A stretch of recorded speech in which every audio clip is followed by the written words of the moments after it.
Okay, ladies and gentlemen, so event 8.1, opportunities for employers in new apprenticeship standards.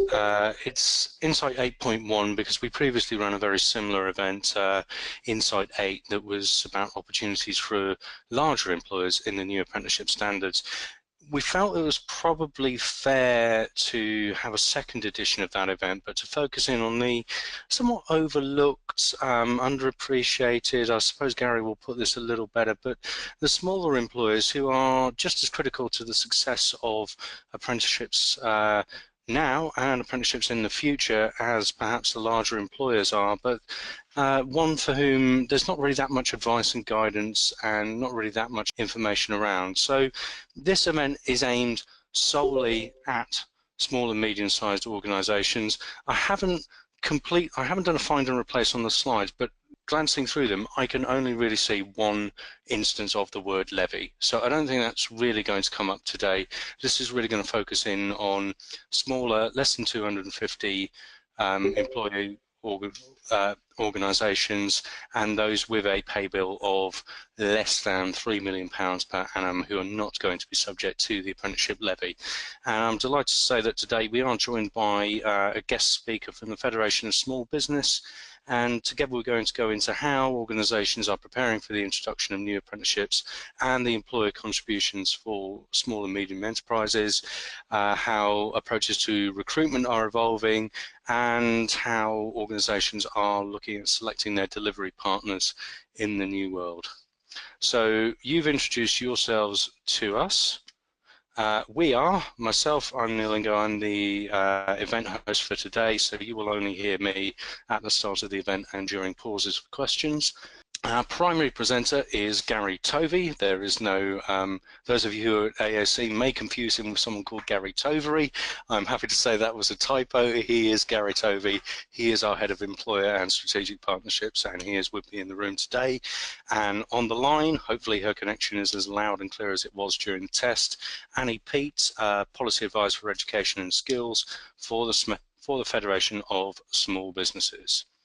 So, without further ado, I'm going to hand over to our main presenter today, who is Gary Tovey, and Gary, control is coming across to you now. Thank you very much, Neil. Just a quick check, you can see my screen okay? Great, thank you. Good afternoon, everyone. I extend my own welcome. Thank you very much for joining us. I think there must be something in the room because both Neil and I have been sneezing while we were starting there. So, so as Neil said, I'm going to sort of walk you through a number of areas regarding the changes to apprenticeships that are ongoing, really, and wherever possible, put it into the context for you as employers of smaller organisations and perhaps those that you've seen trailblazing the changes to apprenticeships, and certainly those that probably get the most press as well.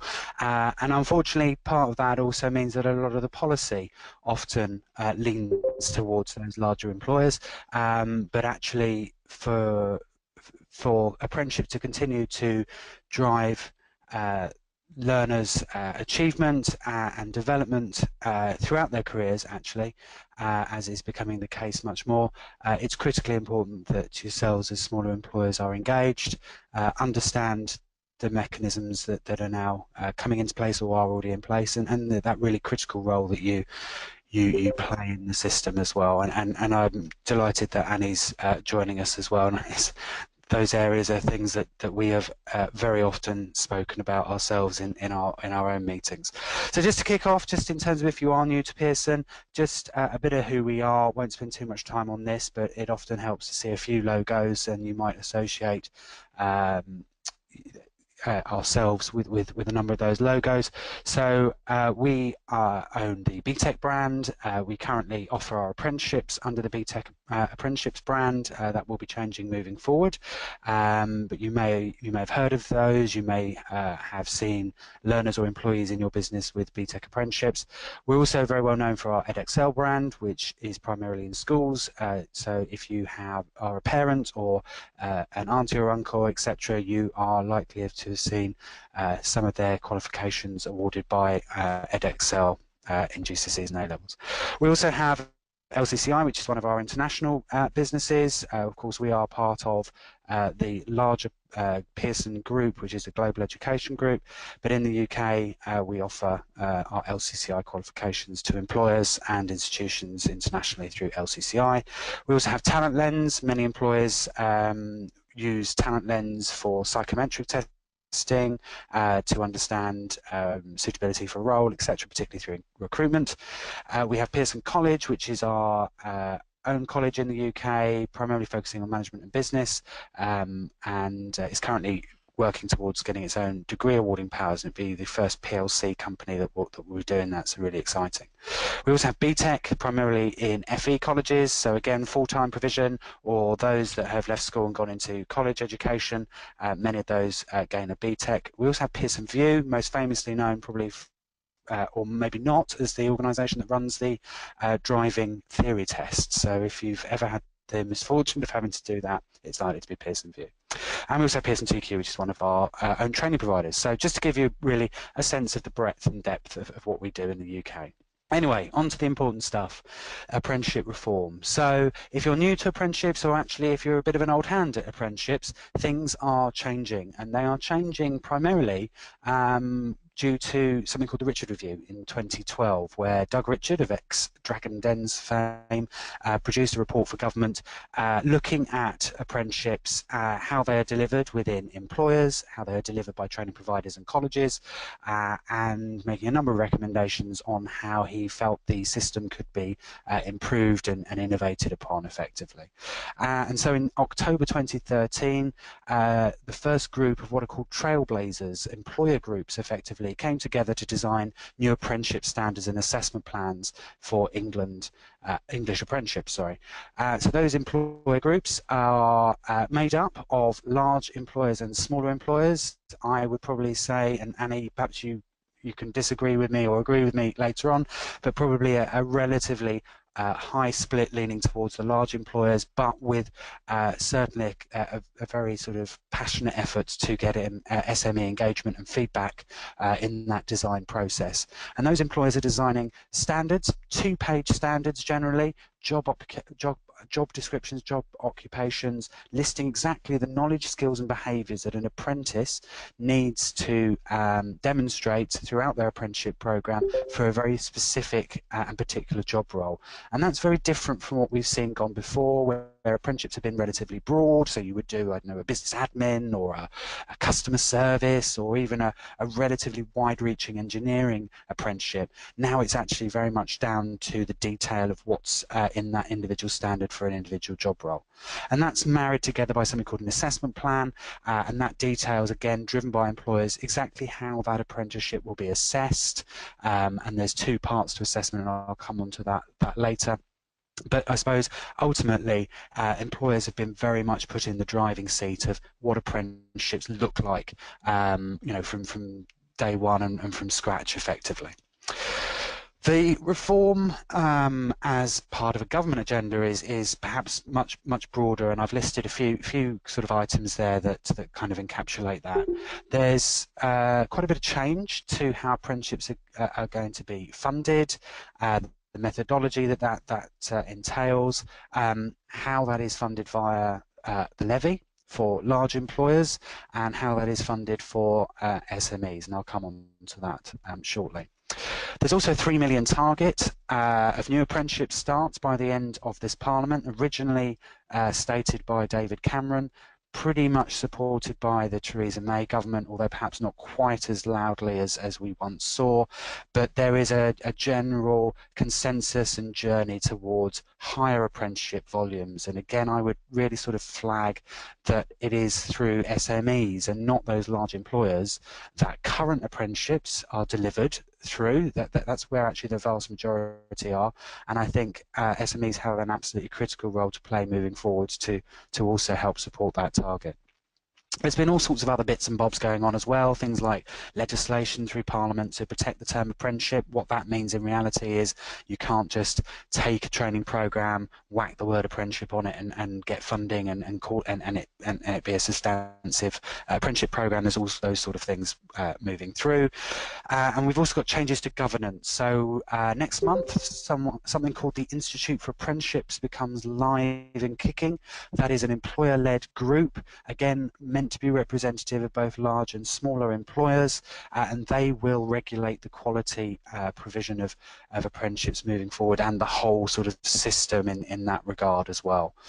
So if you haven't heard about them, pretty much a good organisation to at least get your heads around as that emerges from now and certainly through to this month. And there's also something called the Apprenticeship Service, which I'm not really going to spend much time on today because it's not wholly applicable yet, and that's a big yet.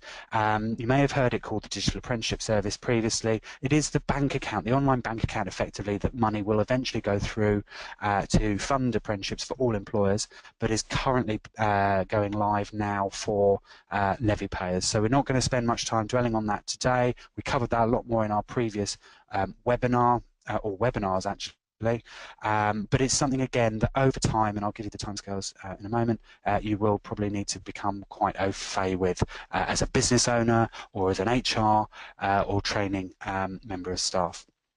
And just to kind of state slightly the obvious, but it is an important thing, the reforms, trailblazers, the new standards, whatever we want to call them, whatever they're called this week, they apply to England only, and I just stress that there are different apprenticeship systems in Scotland, Wales and Northern Ireland, which has its challenges, I appreciate, but actually for businesses operating just in England, and particularly SMEs, if that is the case, then you can get your head around the English system and it really will be on a case-by-case basis whether you need to engage with the other systems in the different nations. So I've sort of started to hint towards this, but employers are very much in the driving seat, or certainly the new apprenticeship standards and programs are employer-led. And it kind of falls into three categories really. First of all is that design. So I sort of spoke about that in terms of the standards are designed by employers. They are consulted on with a broader range of employers across the sector. At the moment, that process is through an online review process. The Institute for Apprenticeships will be putting in additional rigour and additional testing in that regard as well. And the whole kind of standard from conception through to sign-off goes through firstly an expression of interest phase, then the employer group designs that standard, they gain sign-off for that. Again, currently that's through the minister, that will be through the institute moving forward. They then design the assessment plan or in parallel to the standard, and then they define what the assessment looks like. But actually that employer in the driving seat continues, and particularly around delivery, employers are going to be given much more control over how apprenticeships are delivered, not just conceptually in terms of what's in the standard and assessment plan, but actually in that procurement, that buying power, that decision-making process. So employers will be making much more of a decision around which training providers or FE colleges they will be engaging with, working with, contracting with, negotiating with. They'll also be choosing the apprenticeship assessment organisations that do the endpoint assessment, which is the end test, and again I'll come on to that. And they will also have more control over their funding and how they procure that. Again, that is predominantly, I'm afraid at the moment, much more in the hands of the larger employers because they have a levy, they have a digital account, but again the direction of travel is very much that all employers will be able to do that. Of course, whether you have an appetite to get into the real sort of detail of some of that procurement or not, you know, will again be an individual business decision, but there will be processes and systems in place to support you to do that. And then that engagement really, and some of this inevitably is driven by money and funding, but there are employer contributions now across the board for apprenticeships, and that's whether actually from April, it's irrespective of whether you're operating on the old system or the new system. Employers who are large will pay into the levy, and that is in effect their mandatory contribution. And SMEs will now be expected to make a 10% mandatory contribution to the cost of their apprenticeship programs, with the government then paying the additional 90%, and again more to come on that shortly. But there are things to think about. So if you are already involved with the delivery of apprenticeships, there is a transition, and that transition has kind of started now and will continue, we anticipate, till at least 2020, if not beyond, around different types of apprenticeships, so the frameworks that are currently in place versus the standards, and having to sort of make that transition, and particularly challenging depending on the size of your business as well, and what that means in terms of those changes. There's also, we anticipate, as does government, as does many, going to be many new employers interested and delivering apprenticeships as well, and that again will be driven by the contributions. Again, for the larger employers, their levy will probably drive that, but actually the 10% contribution, albeit mandatory, is actually less than has been asked for in the past of employers, and it may engage some of you more to look at them as a genuine talent recruitment tool, but also upskilling your existing workforce, and I'll spend some time on that in a moment. There are other changes going on in education, particularly in that vocational arena, and one of those is the Sainsbury Review and the Post-16 Skills Plan. We're not going to spend much or any time on that, but we mention it simply because other government reviews, plans, reforms are increasingly and unsurprisingly putting, again, employers very much at the heart of those reforms. So you may find over time, over the next sort of 3-4 years, you'll start to see questions coming through, or requests for involvement around employer input into other reforms, such as sort of post-16 education in colleges, etc., just to make sure, again, that they're fit for purpose in terms of the type of employee that you need in your business moving forward, meeting your skills needs. So some things to consider, really. What is your responsibility as an employer? Delivering apprenticeships to your employees. Apprenticeships aren't just training programs repackaged, or induction programs repackaged, or you know, sort of back of fag packet stuff, if I can use such a phrase. Actually, they are very chunky, very important, and very robust programs of learning for individual employees. Not just young people as well, that's important. Yes, they are a great entry route into employment, but they are also really increasingly becoming a really great tool to retain and also develop your existing talent and employees. If you are involved with other sort of learning and development graduate programs, there may be an impact on how you look at things based on the new apprenticeship standards, particularly as they've been developed by employers. So you may have a small or large scale graduate program, or you may do learning and development that's linked currently to a qualification in management, for example, or whatever. Actually, looking at the standards and looking at that more broader offer that apprenticeships are now starting to bring, you know, it's sometimes having to weigh the balance of what's right for your business, what's business as usual, what will bring you the most return on particularly your 10% employer contribution, but also that return in terms of learning and development. Bear in mind that apprenticeships, as I've mentioned, are very much opening up in terms of the age spectrum. You know, I'm no expert on funding, but one of the biggest changes is actually that if someone is already qualified to a certain level and there is an appropriate apprenticeship program that they could go on that has a genuine business benefit and individual benefit to them, the rules are more flexible now. So you could, for example, have a graduate in your business and they could actually do an apprenticeship at a lower level if the learning is substantially different and can be proven. And that's very different to the old rule where it was, you've got a degree, you can't do anything underneath that. So, you know, there's some challenges but opportunities in there as well. There are some unintended consequences to delivery, and I mentioned that not to scaremonger or anything, but actually one of the options that I'll mention that you may wish to consider, but does take, you know, it's a big decision to make, is employers can now deliver apprenticeships themselves without at a training provider or an FE college, and that's called an employer provider. It needs a huge amount of resource and infrastructure, to be honest with you, but it is there on the table. But there's those unintended consequences of perhaps switching to that rather than using the more traditional provider or college route or market, such as Ofsted inspection. So if you are an employer provider, for example, you would have to be Ofsted inspected, whereas if you use a provider or FE college, then generally they will take that sort of hit in effect. I've mentioned a couple of things already, but do try and keep abreast of what's emerging around the apprenticeship service, particularly as we move towards SMEs starting to use that over time, and also the Institute for Apprenticeships.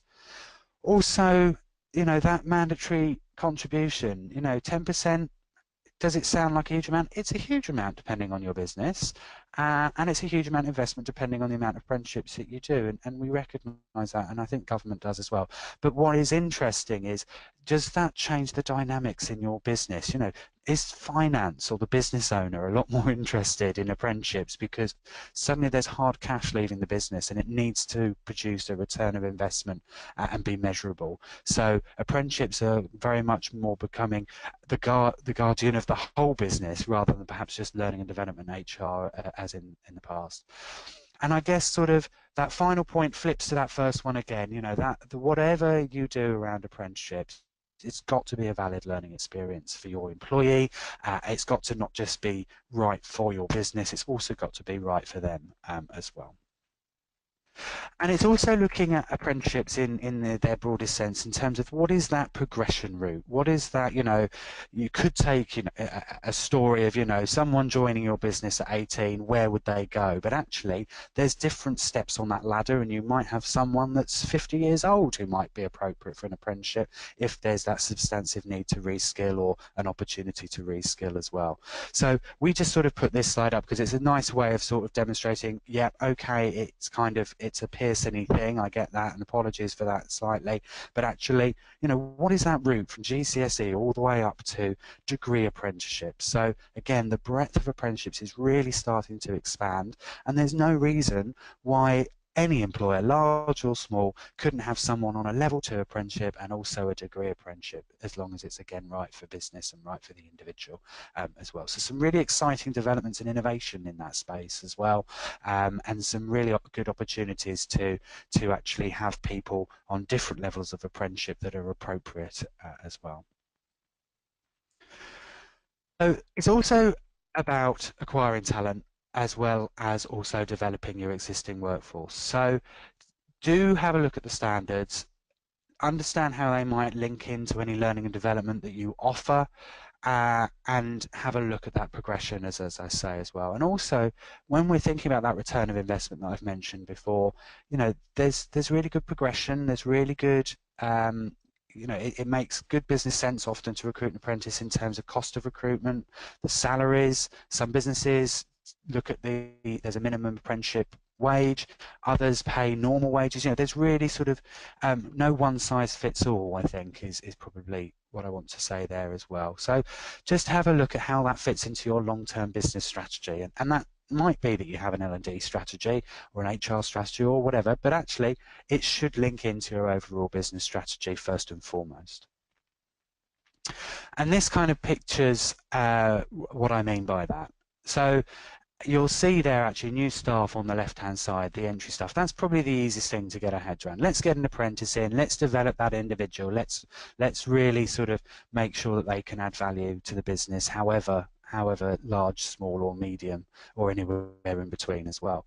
But actually there's some really good sort of routes in through traineeships, which are the sort of pre-apprenticeship programs and can really be a good starting block, particularly for younger people. It's a good opportunity to use apprenticeships for new staff. So for example, you might have had someone that has come into your business and they're going to perform a management role, and they might need some support to actually bring them up to the level of operation that you expect as well. You've also got that existing staff piece, that upskill, that stretch, that learning and development piece, that perhaps your future management and leaders thinking about succession planning for your business, whatever the size of your business, and that higher and degree work ready graduates as well, in terms of actually, is there an opportunity for higher or degree apprenticeships in your business that could actually bring you work ready people a lot quicker than taking directly from the graduate market? My sense is it's probably a mix of both, but again, it's good to have additional considerations. There's also quite a bit of debate going on around recognising achievement, etc. And there's also a number of other options that you might want to consider. And I'm not going to dwell on these because for me, unfortunately, this is probably the biggest sales pitch slide in the whole deck. So I'm not really going to dwell on this. That's not what we're here for today. But qualifications are and are not included in the new apprenticeship. So those of you that maybe are au fait with apprenticeships, as they currently stand with frameworks, every framework contains and is made up of a jigsaw of qualifications. That isn't the case moving forward. Apprenticeship standards do not have to include formal regulated qualifications. Excuse me, some of them do. Some of them include suggestions, some include none. And that's quite a shift, and it's quite different. But what we are generally finding, certainly with our conversations with employers, is that qualifications are quite often still valid, and they're also still quite wanted as well, particularly for that ability for the individual learner to have that qualification to demonstrate what they've achieved. So we are doing a lot of work at the moment to ensure that wherever possible there are qualifications that can be used. The funding rules around apprenticeships make that sometimes quite challenging because you can't use any funding you receive to actually pay for that. But actually there are ways that you can still do qualifications as well. There are other options in terms of assuring your training. So you could look at your whole training offer and you could have that assured and demonstrate how that links to the apprenticeship standard. Bearing in mind every apprenticeship standard is different. You might want to look at how your training could be quality assured to ensure that it's meeting the standard as well. And then there's some really sort of innovative stuff around digital badging. So do have a look at Pearson Acclaim if that sort of sounds interesting. More and more, particularly those millennials, like a digital badge. They like something that is portable and easily shared with the world of work.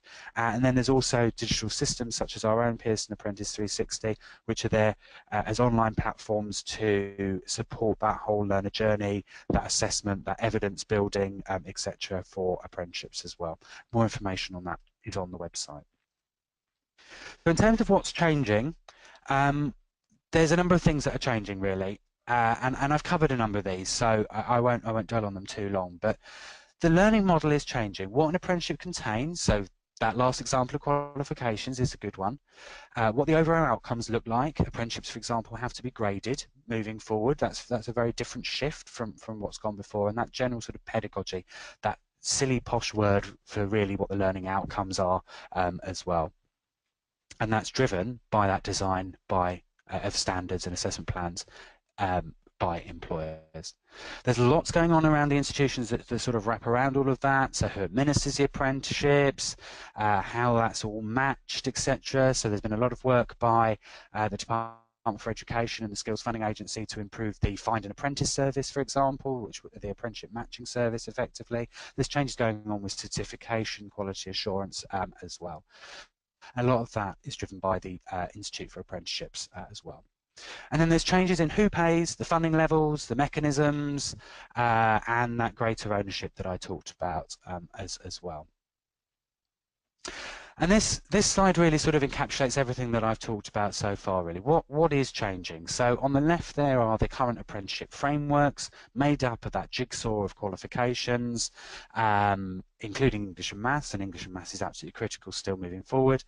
But on the right there you can see how it looks slightly differently, and effectively apprenticeships have been split into three. You have what's called on-programme or on-the-job training and off-the-job training. And that is a substantive part of the apprenticeship program. It also is where things like the English and Maths qualifications come into play as well.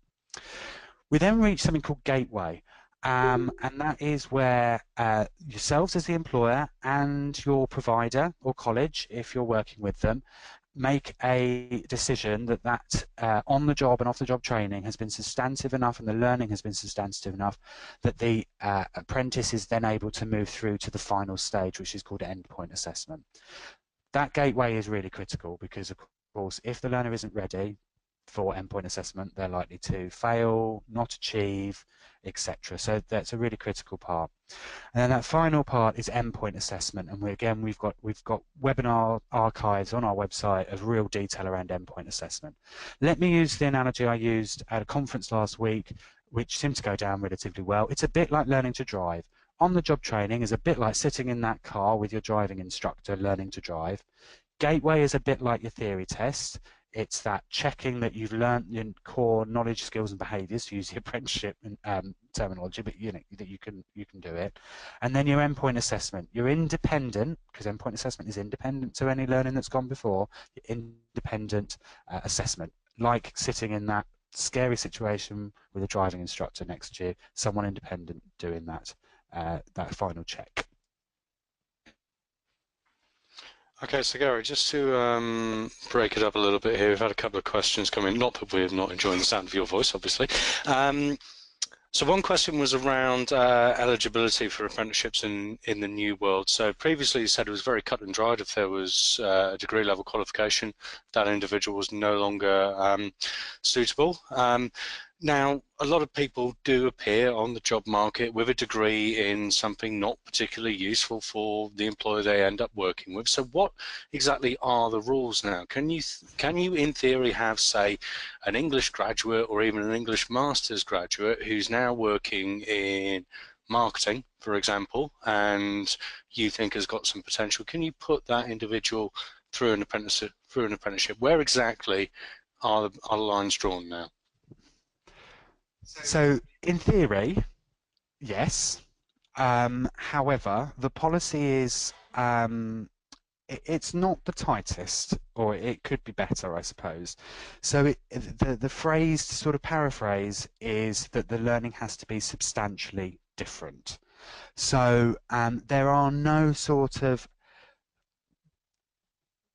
lever arch folders of policy sitting behind that yet, Neil. So i.e. we're not yet clear how that will be policed, for example. So if you had that analogy, there would be an expectation that, you know, something has been recorded to say, we believe that this individual has been deemed to be doing substantially different learning for their job role against this apprenticeship standard, that therefore means that they are eligible for funding and they're able to take on that apprenticeship. If that person, as to use your example, had an English degree and then was doing a creative writing apprenticeship, not that there is one, that blurs the line slightly. So I know that's a bit of me trying to avoid the question, but I'm not. It's just we don't have the policy detail to sit behind that. Other than that, the learning must be substantially different. In its broadest sense, though, that does open up that eligibility a lot more, which is to be welcomed, I suppose, particularly in that upskill piece for employers and employees. Okay, and you also touched on reskilling. So just to clarify, there's no upper age limit anymore for new apprentices that can be used right up to retirement age, presumably. Is there a line drawn there at all? No, working, full-time employment. That's you know, you've got to be in full-time employment to be an apprenticeship, on an apprenticeship. You've got to be in employment. So, okay. Yeah. Okay. Lovely, thanks. So a little bit more about the funding, which might sort of trickle a few more questions, but also just sort of support some of the things I've been saying, really. So I have removed all reference to the levy, just to be clear. I'm just going to look at how SMEs are funded moving forward. So I mentioned this, there is an employer contribution that is mandatory, and that is paid to the provider that you engage with, or college that you engage with, and providers are currently setting up the processes or you know, sort of getting that embedded at the moment, and how that will look. And then there will be this change. So I've mentioned the apprenticeship service previously. That the intention or the ambition is that actually SMEs will also be on the apprenticeship service to be able to pay for that training and assessment, that mandatory 10%. By 2018 in the earliest, 2020 in the latest, and I wish I could give you more detail than that. But again, the direction of travel, the desire of government is that every employer will have this digital account, and that'll be from where that will be managed moving forward, because that first bullet point is still quite cumbersome, and I appreciate that, and is based very much around how things work now. So they are very keen to move on with that, but they are maybe quite rightly they're or wrongly, I don't know, but they're getting the apprenticeship service up and running for those levy payers, and I guess with some of the monies that involved there, it's good that they're getting that right. They need to focus now their effort on making sure that apprenticeship service is right for SMEs as well. So just to dip into that contribution a little bit more. So for all age apprenticeships, employers must co-invest 10%, and then the government will co-invest 90%.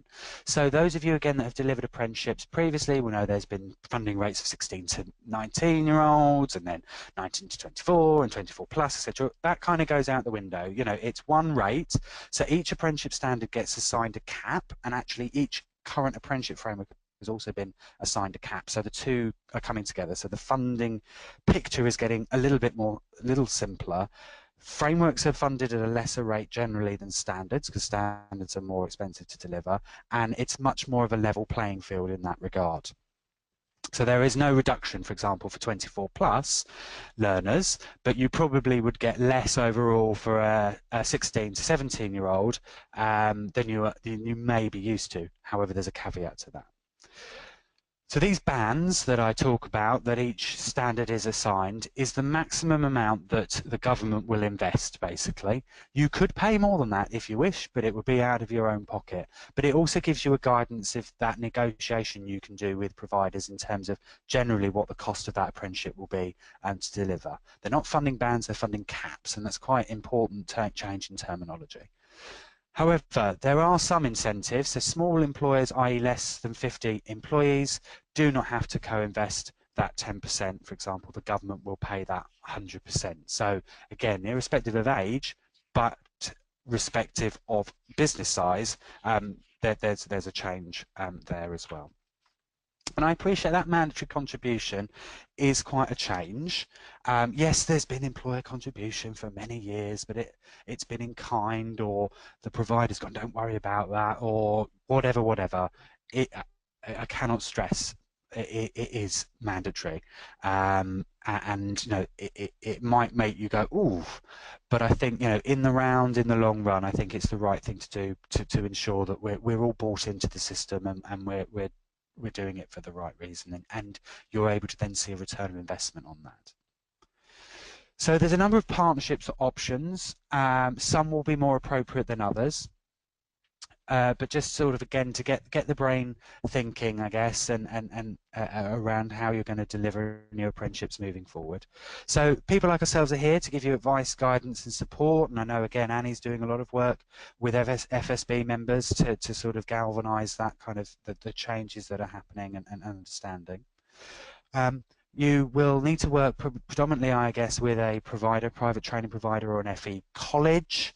You may already have a relationship with them. You know, now's the time to start talking to them about the new standards, how they're going to transition their own business and delivery models from frameworks to standards, but also how they're going to support you. There is that option for direct delivery, that employer provider that I talked about earlier, but just bear that in mind in terms of you know, that sort of the challenges that brings. And then endpoint assessment.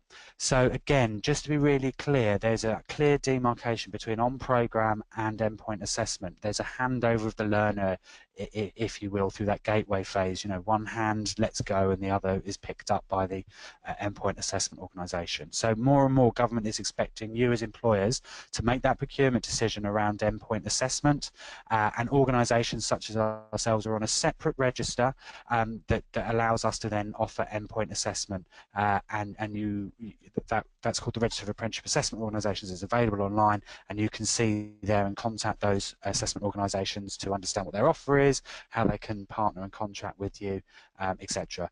the majority, not the majority, sorry, the reality is often you will be making that procurement decision, I imagine, in partnership with your chosen provider or FE college, because it makes sense to do that. But again, in government eyes, that's absolutely there for you to make that decision. So I'm going to stop there, break it up a bit, get Annie on board. I've got a few questions for her. I'll try not to be too mean, but I think it'd be really good to hear Annie's perspective and the FSB's perspective on all of these changes that are going on. So thanks for joining us, Annie. No problem. Happy to be here. Anything you want to disagree with me? I'll give you an option before I ask you some questions. Actually, no, I thought everything you said, Gary, was very fair, and that you've highlighted the right challenges for our members going forward. Cool, lovely. Well, thanks for joining us. So, is it perhaps just worth sort of 30 seconds just introducing yourself in terms of what you do at the FSB, and then I'll ask you a few questions, Annie. Yeah, of course. So as you can see from the slide, my name's Annie Peat, and I'm Education and Skills Policy Advisor here at FSB. So I lead on all of our apprenticeships policy work. So whether that's critiquing current government policy or feeding into working groups where appropriate, I do a lot of that stakeholder engagement. But I also work very closely with our members, so I can understand what issues they're facing and make sure that the government responds. So I'm a jack of all trades. Brilliant, thank you very much. So yeah, just three questions, but good to hear your thoughts really, Annie. So April and May seems to be the months of what I'm classing as the big bangs with so many things: levy introduction, mandatory contributions for SMEs, Institute for Apprenticeship, all of those things. So we've got less than a month to go until all of those changes, particularly around funding, kicks in. What's your sense of kind of the mood amongst businesses? I think it's a bit of a tricky one, to be honest, and I really think it depends on whether you currently offer apprenticeships or not. I think that if you're offering apprenticeships, you either kind of welcome the government's decision to help you invest and the kind of concessions that you mentioned earlier, and it's good news for you if you're in that camp. I do have a few concerns though around the 10%, and I know it's come up a few times in this webinar, and as you rightly said earlier, Gary, I think that for some businesses the 10% might be a little too much. I know it sounds quite small, but for some small firms 10% sounds like a lot, especially when you're talking about bottom lines, and some small businesses find it very hard to invest in skills. FSB is actually quite supportive of the 10%. We, like you said earlier, that we see it as an investment, a chance to boost skills in your organisation. But I do understand that for some it's going to be potentially something unattractive in the apprenticeship space. So the picture is mixed. On the other hand, if you don't currently offer apprenticeships, I have to say the amount of information getting to you is probably limited, so you should sleep very easily at night. Thank you, Annie. Thank you. And we've talked about, I suppose, kind of flipping that into opportunities, I guess, a little bit more broadly, and that kind of employer ownership and hopefully, where possible, the involvement of SMEs, etc. What are sort of the most frequent opportunities sort of cited by your members, or if there are some, or not? Yeah, I mean, again, I think there's been a problem to date with the focus of the apprenticeship levy, and as you alluded to very eloquently earlier, it's been there's been a real focus on making sure that the larger levy-paying organisations are up to speed, and I completely understand that, and we completely understand that. It's important to get these things right. However, I think the government has maybe missed a trick not communicating with smaller businesses early enough. What we need to make sure is that businesses are prepared for the changes that are coming, and I do actually think there are so many opportunities in this new apprenticeship space. The standards, although our members have found it very difficult to get involved, partly because, well, they're so small, but also because of time restrictions or business commitments, it's been hard for them to get involved firsthand. I hear that they're in quite good shape. I hear that most businesses are quite pleased with the direction of travel and the provision that's going to come out in the new system. So people are fairly confident that it's looking good. And also I think because the new standards are employer driven, they're going to reflect the needs of employers a lot more. So I'm really hoping that although there are funding changes which might make things a little bit stickier for a while, that the longer term goal is a good one. And if we can really mobilise smaller businesses to get involved, we could really get some good results from the new system. So there are opportunities, it's just about finding them. Yes. No, absolutely. I'm trying not to be controversial. No, that's good. No, and I think, you highlighted that for me there in terms of, it has perhaps all been about the levy payer employers, and Neil alluded to that in his introduction in some respects. And but yeah. Now's the time to really, and I know you and I are often sort of working together to see, how our respective organisations are trying to provide more information in that space. Yeah. So I'll give you your opportunity, I suppose, Annie, which is, you've talked about opportunities there. The flip side of any opportunity is always the challenges. What's keeping members and yourself maybe awake at night? I think primarily it's the last few months FSB has been really careful about communicating to employers, because we did a survey back in August, and granted this was a little while ago, but we know for a fact that most of our members won't be paying their levy. However, 15% of 2,000 respondents said they would.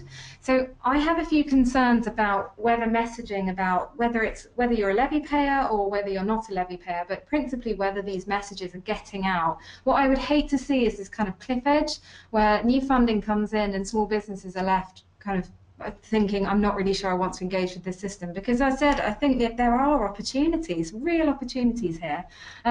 So I suppose what's keeping me awake at night, I don't know if it's keeping our members awake at night, but it's certainly keeping me awake at night, is just making sure they understand what's coming.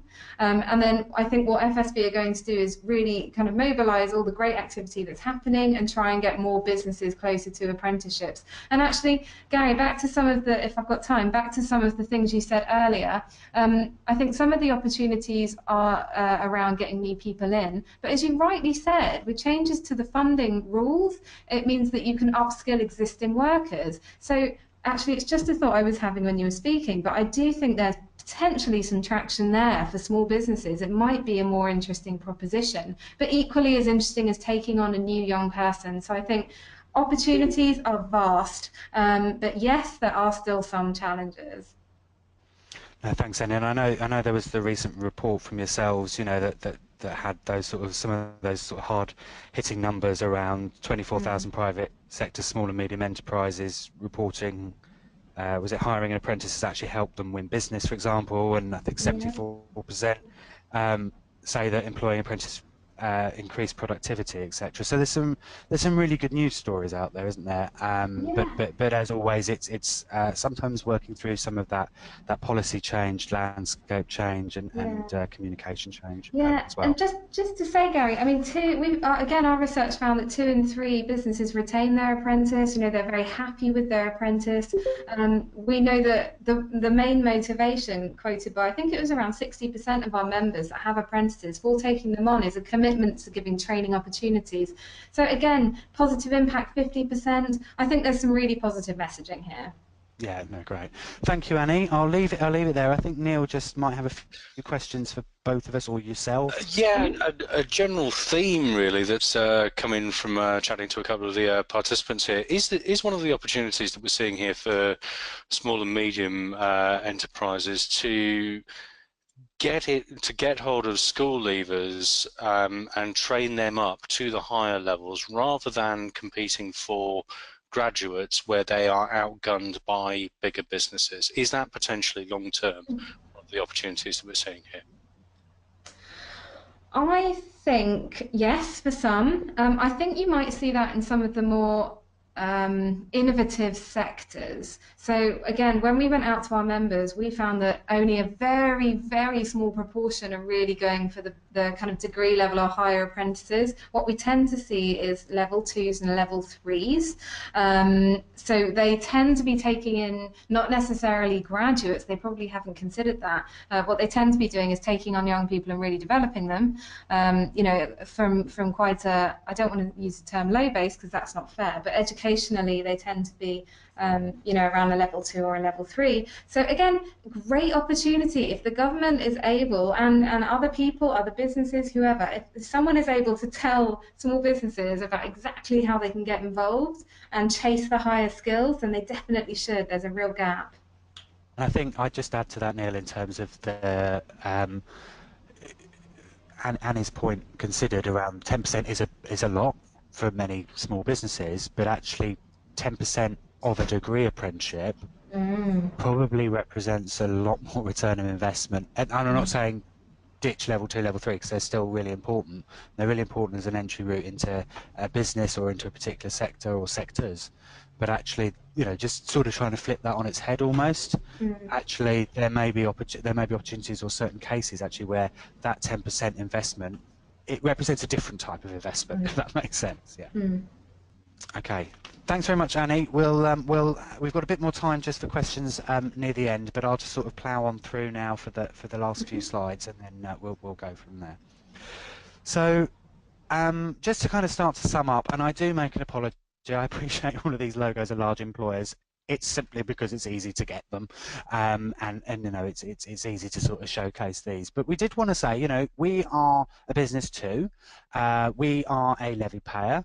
And we are investing heavily in apprenticeships in our own organisation as a PLC. I appreciate that kind of is at odds with everything I've said before, but I think it's important that we are all on this journey together, large, small, medium, whatever. Actually, we are all going on this journey of the new apprenticeships moving forward.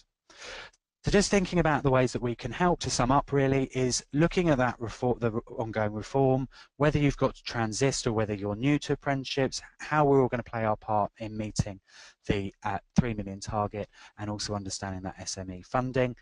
Understanding those changes to governance. Goodness knows what Brexit will do to all of this. Hopefully nothing, but we'll wait and see, for example. And obviously we always have the change of government looming every 5 years or so as well. And also just, again, to reiterate some of those considerations moving forward, really, what do you know? What's your business doing, and what should you be thinking about? And hopefully do reflect on the slides when we send them out. And as always, we're here if you have further questions or want to have a dialogue or discussion as well. So I'll finish off there really in terms of just our suggested next steps to looking at how to look at delivering the new apprenticeship standards, and then I'll hand back over to Neil to sort of wrap up and take any other questions. I will just mention we do have a employer guide to apprenticeships. We have tried to encapsulate every conceivable size of employer in that guide as well, and it sort of gives you a bit more of an overview, I guess, in a way that a guide can, case studies, example, etc. And again, that will be sent out to you following today's webinar. So I'll leave it there. Thank you very much for listening to me go on and on. Hopefully that's been useful. Thanks again to Annie, and I'll hand back over to Neil for any further questions and to wrap up. Thank you very much, Gary. So just to say, there's still an opportunity for you to ask any questions to the organisers. There is one that has just come in, so before I go through my final wrap-up, if we can just address that one over the mic. So Annie, Gary, I sent the one to you just a few seconds ago. In your view, how is industry reacting to the 20% off the job training requirement of apprenticeships? So if I could go, Annie, if you're on the line, if I could go to you first and foremost with that one. It's a tricky one again, and this isn't to pass the buck in any way, but we're just not receiving the feedback from small businesses about exactly how they would feel about the off-the-job training. I think this question actually gets to the core of my concern. It's just a bit of uncharted territory. If I wouldn't want to give my own opinion, I always try and speak for my members, but unless I hear the views from my members, it's really hard to say. I'm going to have to hand over to Gary on that one. Thanks, Annie. Yeah, I think this is an area that we're really grappling with. So just to reiterate where this comes into play, really. So that on-program element before Gateway is where there's on-the-job training, but there's also a requirement. And apologies, I probably didn't stress it enough, but it is on the slide. There's also a requirement for 20% off-the-job training, and that obviously looks very different. That has an impact on productivity for that individual apprentice, i.e., they're off the shop floor. Etc. And I think it's one the whole sector is grappling with. I certainly don't have the answer to that. Again, sort of to echo what Annie's said, we're either hearing nothing or we're hearing very little. Okay, the other question is about a topic that we hear a lot more of from our centre, our provider audiences, less so in employers. But do employers feel endpoint assessments are the best way of confirming their apprentices' competence and knowledge? What's what are your soundings saying on that at the moment, Annie? This is actually a very interesting one.